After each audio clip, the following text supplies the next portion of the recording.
Bonjour à toutes et à tous et bienvenue dans cette nouvelle vidéo consacrée au NAS Synology. Cette vidéo qui fait directement écho à la vidéo de la semaine dernière qui vous expliquait comment installer votre NAS en sortie de boîte et donc faire le premier paramétrage, le premier lancement, le premier démarrage.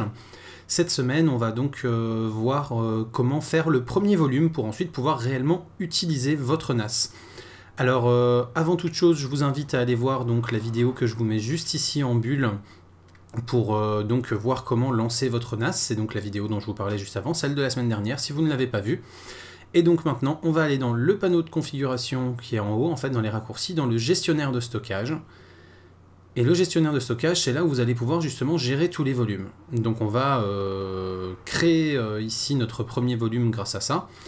Donc c'est vraiment ici que vous allez pouvoir en gros formater les disques, pour faire simple. Donc vous avez deux options, soit vous le passez en mode rapide, soit vous le faites en mode personnalisé. Donc le mode rapide, c'est vraiment le système qui va créer, comme il vous l'explique, un volume SHR qui optimise la performance et l'allocation d'espace. Lorsque vous disposez de 2 disques ou plus, la protection des données de tolérance de panne des disques sera disponible. C'est ce qui est recommandé pour les utilisateurs généraux. Donc effectivement, là, nous on a 2 disques, donc en gros il va faire un simple RAID 1 en équivalent à un mirroring, ou alors en personnalisé, on va aller voir un peu les options qui s'offrent à vous. C'est pour ça, soi-disant, les utilisateurs un peu plus avancés. Donc vous pouvez faire un seul volume ou plusieurs volumes dans la partie personnalisée. Un volume pour optimiser, donc avoir les meilleures performances d'accès comme il dit, ou alors des volumes multiples si vous voulez créer plusieurs volumes au sein de même disque.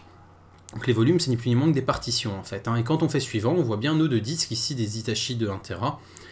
Et quand vous faites suivant, il vous dit bien que donc si vous donnez suite, ça va effacer toutes les données qui sont sur les disques, et donc il faut bien faire attention. Donc là, à la place, nous on va revenir sur le rapide, et on voit que sur le rapide, il ne vous laisse pas le choix, vous faites qu'un seul volume avec les disques que vous sélectionnez. Et donc là, on va sélectionner les deux aussi. Si vous aviez eu 4 ou 5 disques encore, on aurait pu faire différemment, mais voilà. On va donc cliquer sur OK, et on va donc lancer la création de notre premier volume. Donc là, il nous dit, par contre, est-ce que vous voulez en fait que les disques durs aient un test de leur secteur ou pas. Donc comme je vous l'expliquais dans la vidéo précédente, le test des secteurs était vraiment nécessaire jusqu'à DSM3. Depuis DSM4 et encore a fortiori DSM5, vous n'êtes plus obligé de le faire puisque en fait c'est beaucoup mieux géré en fait par le DiskStation Manager qui sait remapper les secteurs à la volée. Là, je vais en plus ne pas le faire parce que vous avez en fait des disques qui ont déjà été remappés puisque le NAS était déjà fonctionnel et je l'ai juste reformaté complètement pour simplement pouvoir vous faire cette vidéo de démonstration rien que pour vous. Mais voilà, je sais que les secteurs défectueux sont déjà remappés. Donc pourquoi les secteurs défectueux? C'est important de faire le test simplement parce que vous allez en fait avoir certains secteurs de votre disque qui peuvent être instables ou donc défectueux. Donc les secteurs, c'est des zones du disque où si vous essayez d'écrire dessus, les données ne vont pas forcément s'enregistrer correctement. Et si les données ne s'enregistrent pas correctement, vous pouvez vous retrouver avec des fichiers qui deviennent illisibles, qui deviennent corrompus. Et donc par exemple, vous allez vous retrouver avec des images que vous ne pourrez plus lire, des vidéos qui seront complètement fichues, simplement parce qu'il y a quelques secondes qui n'ont pas pu s'enregistrer correctement au moment de la sauvegarde. C'est donc assez important de pouvoir faire le nécessaire, donc soit avec un disk wipe avant, soit en lançant cette vérification. Comme là on est sur un 209J, c'est un NAS quand même d'une génération un peu passée et pas très puissant, on va éviter de le faire aussi parce que ça va être très très long, alors que sur un 1813, un 1815 par exemple, ou d'autres NAS encore plus haut de gamme, vous allez pouvoir le faire sans problème, ça sera beaucoup moins long. Parce que les NAS sont beaucoup plus rapides et ont des débits pour aller lire le disque qui sont beaucoup plus importants.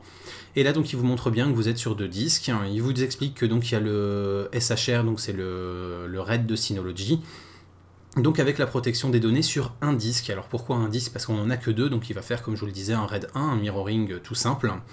Et voilà, si vous aviez eu plusieurs disques, il vous aurait proposé, par exemple sur un 1813 avec les 8 disques, il vous aurait dit qu'il faisait un SHR2 avec une protection sur 2 disques, et il vous rappelle en dessous la capacité globale, donc les 927 Go, puisque après formatage et après la petite partition sur laquelle DSM est installé, il ne va rester que 927 Go sur chaque disque, et comme on fait un mirroring, il va rester utilisable pour vous que 927 Go. Donc on clique sur appliquer, et on se retrouve avec donc le volume qui va qui va commencer à se créer normalement, voilà. Donc il nous le montre, hein, là, le volume 1, Synology Hybrid Red, il nous met création, initialisation des disques, donc on a notre petit volume qui est en instance de création ici, vous voyez on a le statut juste en dessous.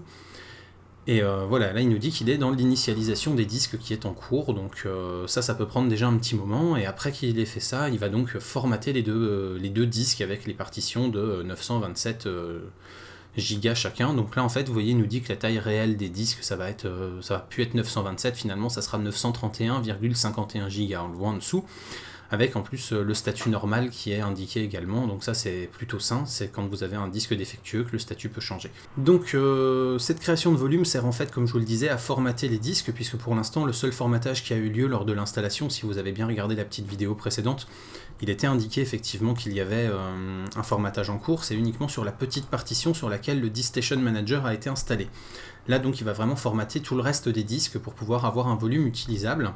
C'est ça qui va vous permettre donc d'y mettre vos données et d'utiliser réellement votre NAS pour stocker, lancer divers services, etc. Si vous ne faites pas ça, en gros vous n'avez que l'OS, donc le système d'exploitation du NAS qui est installé et fonctionnel, mais vous n'avez aucune zone dans laquelle vous pouvez mettre vos données. Voilà, donc simplement au niveau des partitions, en général sur des petits disques durs comme ici, il fait le formatage en ext3. Donc le ext3 c'est quelque chose qui est totalement ouvert, hein, c'est pas un format propriétaire, donc c'est parfaitement décodable après par n'importe quel système sous Linux. Sur les plus gros disques, il passe en ext4, depuis DSM4, il est capable de faire de l'ext4, donc pareil, hein, totalement décodable sous Linux sans aucun souci. Et le RAID, hein, le SHR, c'est en fait pareil, c'est un RAID qui n'est pas propriétaire, hein, c'est un RAID qui est totalement ouvert, qui repose sur des standards libres.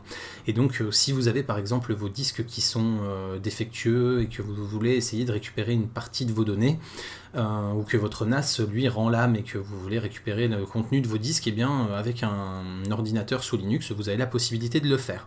Simplement, il faudra que vous installiez les logiciels qui permettent de recréer le RAID en question pour pouvoir décoder les données si elles sont réparties, par exemple via un équivalent de RAID 5 ou 6 sur 4, 5, 6, 8, 10, 12 disques. Voilà, et dernière petite précision également, c'est très compliqué de lire ces données-là sous un ordinateur sous Windows. Donc je ne m'explique pas vraiment pourquoi, mais malgré le fait que Windows permette d'installer des petits plugins, si je puis dire, qui permettent de décoder les disques en ext3 ou en ext4, la dernière fois que j'avais eu un souci avec mon NAS suite à une coupure d'électricité, je n'ai jamais réussi à accéder à mes données qui étaient dessus, alors que le disque était parfaitement reconnu, que les dossiers s'affichaient, mais le contenu qui était ensuite dans les dossiers était absolument invisible et je n'ai jamais réussi à m'expliquer pourquoi. Donc j'ai pas spécialement investigué non plus dans le domaine, donc je peux pas vous en dire beaucoup plus. Si j'ai un autre petit couac sur un de mes NAS, je pense que je serai forcé de m'y mettre, et à ce moment-là, je referai la vidéo adéquate pour vous expliquer ce qui se passe. Voilà, donc vous voyez que pendant tout ce petit blabla et ces explications, pour l'instant, on est toujours sur l'initialisation des disques durs. Donc je voulais vous laisser pouvoir observer à la fois l'initialisation et les premiers pourcents pour que vous vous rendiez compte du temps que ça allait prendre. Mais visiblement, ça risque d'être un petit peu long. Donc ce qu'on va faire, c'est que je vais directement accélérer la vidéo et on va se retrouver juste après sur la fin.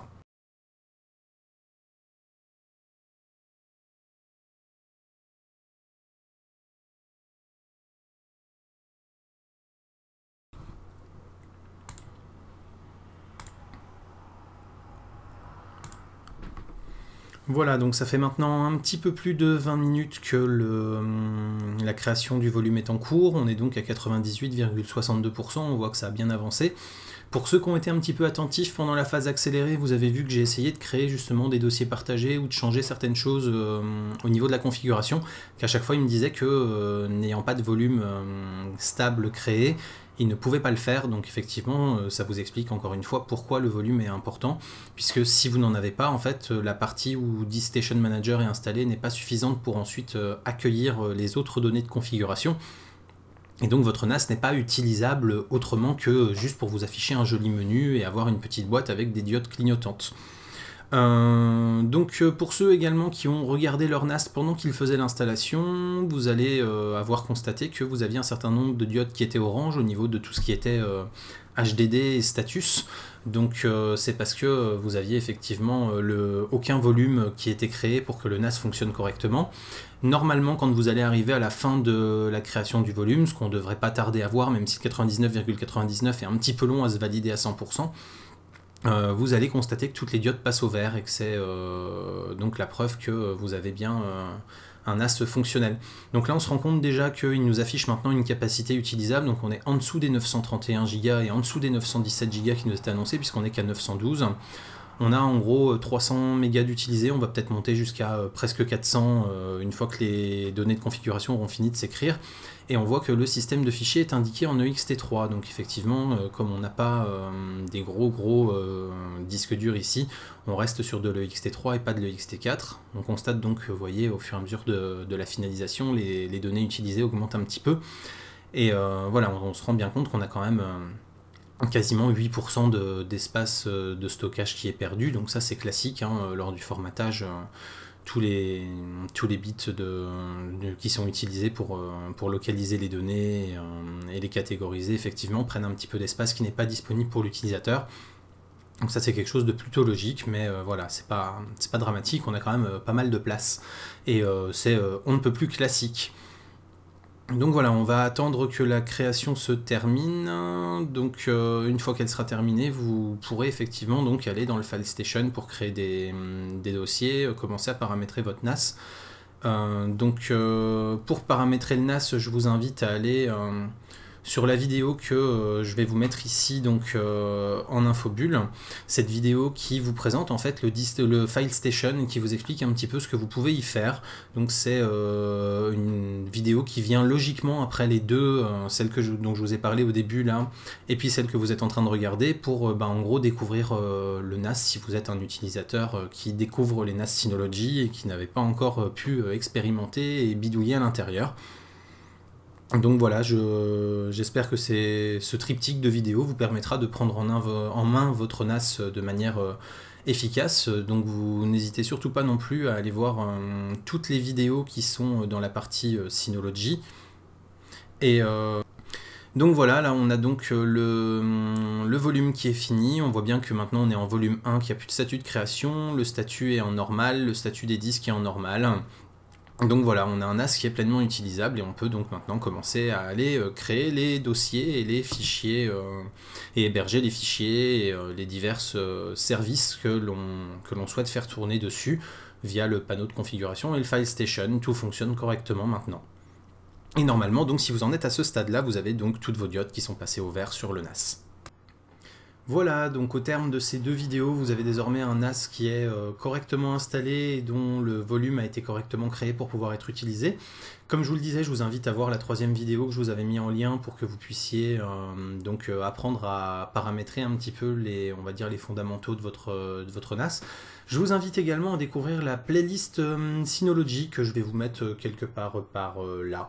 Voilà, pour que vous ayez toutes les autres vidéos consacrées au NAS et que ça vous aide à prendre en main votre nouveau serveur, que vous puissiez le paramétrer au mieux, aux petits oignons, sans trop galérer sur certaines options qui ne sont pas forcément toujours faciles à comprendre ou à appréhender.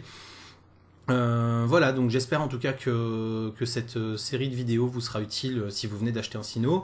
Si vous n'en avez pas encore, que ça vous aura permis de découvrir un peu toutes les potentialités des Synology et que ça vous invitera donc à vouloir en acheter un pour expérimenter un peu toutes les super choses que vous pouvez faire avec. Je vous invite comme d'habitude également à cliquer sur tous les liens qui sont ici là à droite pour pouvoir vous abonner à la chaîne, m'encourager sur les réseaux sociaux et bien sûr comme d'habitude si vous avez des questions, des remarques, des commentaires, allez poster aussi bien en dessous de cette vidéo que sur les diverses pages que je viens de vous citer qui sont sur le côté pour que je puisse vous répondre et échanger avec vous. J'espère que en tout cas ça vous aura plu et je vous dis à très bientôt pour plein de vidéos sur les Syno mais aussi sur tout le reste des technos. Bye bye.